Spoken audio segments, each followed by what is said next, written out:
আসসালামু আলাইকুম। ইউটিউব চ্যানেলে আপনাদের সবাইকে আমার প্রথম ভিডিওতে স্বাগতম। আজকের এই মজাদার পিঠার নাস্তা দিয়ে যাত্রা শুরু। নতুন পেজে আপনাদের মতামত চাই।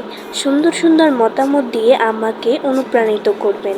আজকের ভিডিওটি কেমন হয়েছে কমেন্টে জানাবেন। চ্যানেলটি সাবস্ক্রাইব করে পাশে থাকবেন। ধন্যবাদ।